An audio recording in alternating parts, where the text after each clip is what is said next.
Kolkata rape case.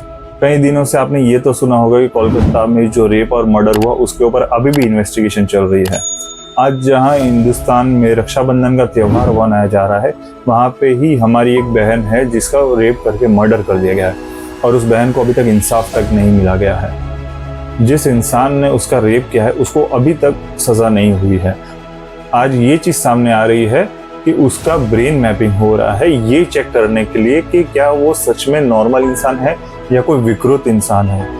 आप इस video में आगे बढ़े उससे पहले मैं आपको ये बता दूं कि इस इंसान की 4 शादियां हो चुकी थी, जिसमें से 3 ने तो तलाक दे दिया इसे, और एक जो बीवी थी वो कैंसर के वजह से मर गई। एक बीवी की माँ ने तो ये तक कहा कि ये इतना वहशी दरिंदा है कि ये रोज अपनी बीवियों को पीटता था और हैवानों जैसा बर्ताव करता था। जब ये इंसान इतनी घिनौनी हरकत कर सकता है तो इस इंसान को छूट क्यों दे रखी है। आज के दौर में रेप एक ऐसा वर्ड हो गया इंडिया में जो आए दिन हर रोज होता है। इस पर यामिनी गौतम का भी एक बहुत ही अच्छा सीन है। मुझे वो सीन बड़ा अच्छा लग रहा है क्योंकि उन्होंने बड़े अच्छे तरीके से उस चीज को उसमें डिस्क्राइब किया है। देखिए आप इस सीन को। 8 महीने की बच्ची से लेकर 70 साल की बूढ़ी औरत पे भी रेप हुए हैं। As per official statistics 1 woman is raped every 16 minutes in India. Official statistics ma'am, unofficial तो इन लोगों का खून दिमाग में नहीं कहीं और दौड़ता है, इसलिए इनमें डर बिठाना जरूरी है। So all I ask you, do we victims deserve only a fucking candle march? Yamini Gautam ji ने जो अभी रेप के ऊपर इसके बारे में बात की, जो कि हमारे अपने देश हिंदुस्तान के बारे में है, वो कितनी शर्मनाक है। दरअसल ये इंसान जो है ये रावण से भी बदतर है। इनके सामने अगर आज के डेट में रावण आ जाए तो रावण भी इनसे लाख गुना अच्छा कहलाएगा।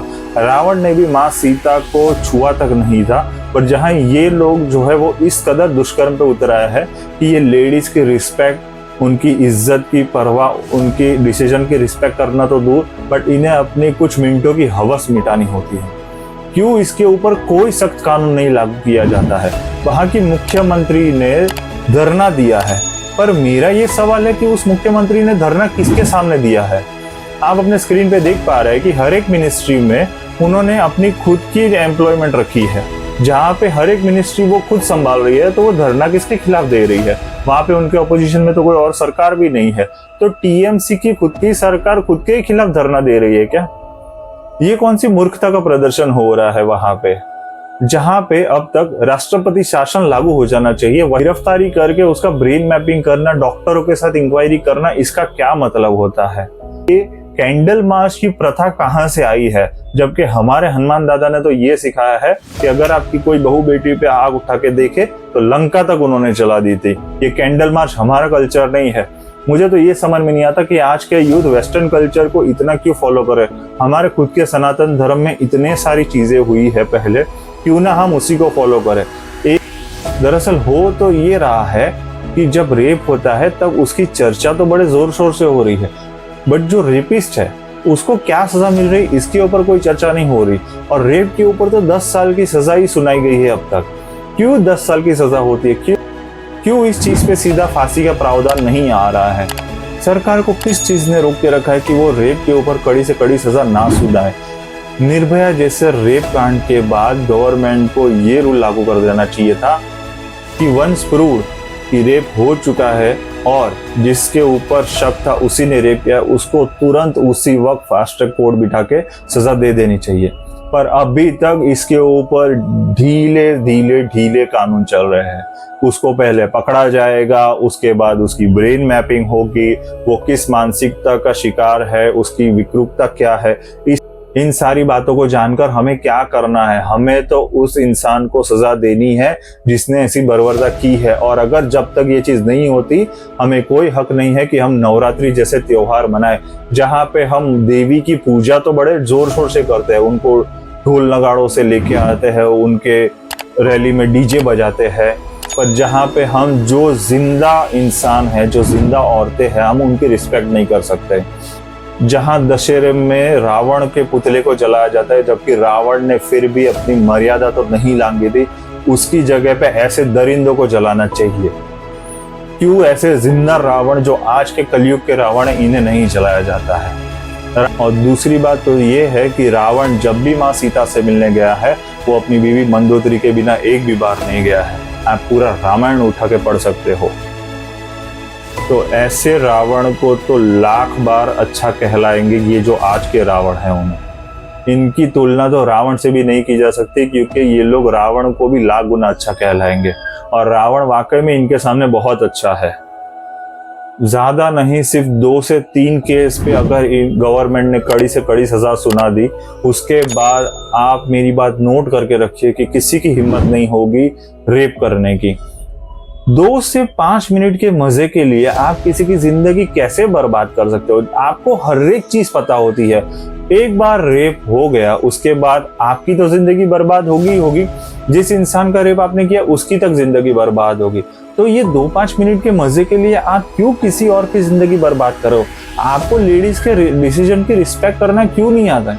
दरअसल बात यह है कि इनकी अकेले की गलती नहीं होती, इनके माँ बाप की भी गलती होती। इनके माँ बाप ने इनको पहले से सिखाया ही नहीं है कि एक औरत की मर्जी के बिना उसे छूना बहुत ही गलत और गंदी हरकत मानी जाती है। इनको यही लगता है कि मुझे इसने ना कैसे बोला, इनका मेल ईगो बीच में आ जाता है। आप उस ईगो का क्या अचार बना के डालोगे जब आप किसी लेडीज को उसके बिना टच कर रहे हो? वहां तो आपने सारी अपनी मर्दान की खो दी। और दूसरी बात, जब आपका ये वाहियात चेहरा समाज के सामने आएगा तब तो और आपकी बदनामी होगी। क्या आपको उस बदनामी का भी डर नहीं लगता? आपके माँ बाप को कितने शर्मसार होकर सोसाइटी से गुजरना पड़ेगा जब वो कहीं बाहर निकलेंगे। आप अपनी नहीं, विक्टिम जो जिसका आप रेप करे उसके बारे में तक नहीं सोच रहे हो, आप अपने खुद के माँ बाप के बारे में भी नहीं सोच रहे हो। जो इंसान ना खुद का सोच रहा है ना अपने माँ बाप का सोच रहा है, उसके बारे में सोसाइटी को सोच के क्या करना है? क्यों उसे सीधा फांसी पे नहीं चढ़ाया जाता है? क्यों उसे ऐसी सजा दी जाए जो एक मिसाल के तौर पे कायम हो उन सारे रेपिस्ट के लिए कि जिन्होंने रेप करने के वक्त कुछ सोचा नहीं था? और ये उन सारे रेपिस्ट के लिए भी है कि जो भविष्य में रेप करने का सोच रहे हैं, तो उन्हें ये तक पता होना चाहिए कि अगर हम पकड़े गए तो हमारा नतीजा क्या होगा, अगर हमने रेप किया तो उसके बाद हमारी क्या हालत होगी। इसके ऊपर गवर्नमेंट को लाइव एक वीडियो देना चाहिए कि किस तरीके से हमने इस रेपिस्ट को सजा दी है। जब तक ये चीज सामने नहीं आएगी तब तक इसी तरीके से दरिंदगी बढ़ती जाएगी। जहां निर्भया केस के बाद ये चीज ड्रास्टिकली नीचे गिरनी चाहिए, वहीं पे ये चीज हर साल धीरे धीरे बढ़ते ही जा रही है।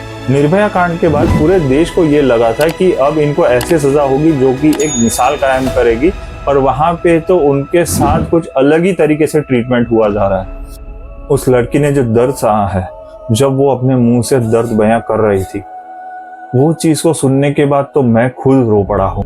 तो फिर इन हैवानियों की रूह क्यों नहीं कांपती ऐसी चीजें करने पे? और सबसे बड़ी शर्म की बात तो यह है कि इस पर राहुल और सोनिया ने अभी तक कोई कमेंट नहीं किया है।